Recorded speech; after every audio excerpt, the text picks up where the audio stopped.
ஆதவ் அர்ஜுன் அவர்களுடைய அண்மைக்கால செயற்பாடுகள் கட்சி நலன்களுக்கு எதிராக இருக்கிறது என்பதை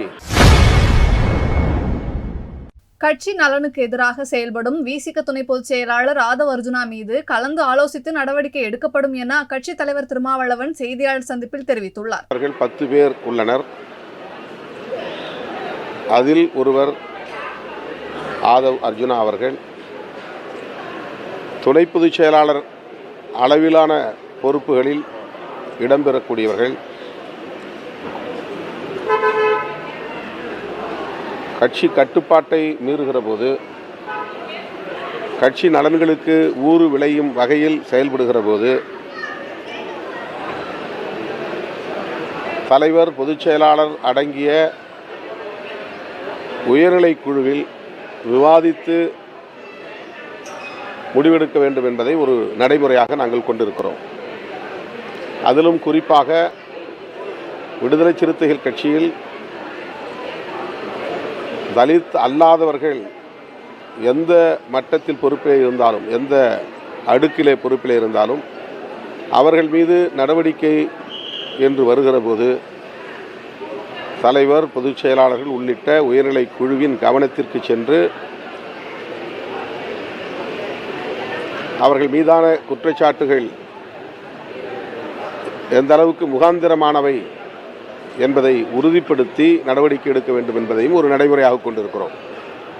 ஏனென்றால் தலித் அடையாளத்தோடு இந்த இயக்கம் அரசியல் களத்தில் அடியெடுத்து வைத்தது.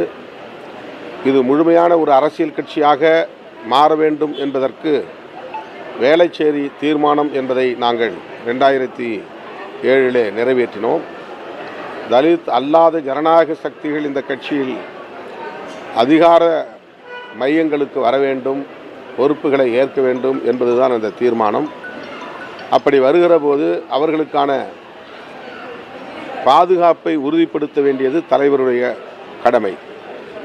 அந்த பொறுப்பிலே அவர்கள் தொடர்ந்து செயல்படுவதற்கான பாதுகாப்பை உறுதிப்படுத்துவது. ஆகவேதான்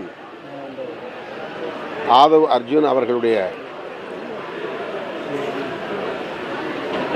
அண்மைக்கால செயற்பாடுகள் கட்சி நலன்களுக்கு எதிராக இருக்கிறது என்பதை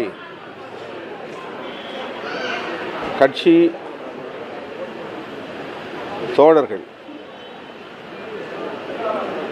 முன்னணி தோழர்கள் உணர்ந்திருக்கிறார்கள். அதை தலைமையின் கவனத்திற்கு கொண்டு வந்திருக்கிறார்கள். நேற்று பொதுச் செயலாளர் உள்ளிட்ட முன்னணி தோழர்களோடு கலந்து பேசியிருக்கிறோம்.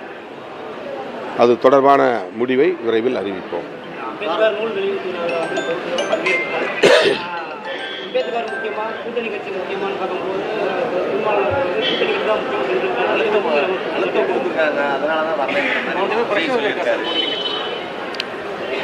ஏற்கனவே இது குறித்தும் நான் விளக்கம் சொல்லியிருக்கிறேன். செய்திகளை உள்ளது உள்ளபடி தெரிந்து கொள்ள ரெஃப்ளெக்ட் நியூஸை சப்ஸ்கிரைப் பண்ணுங்க.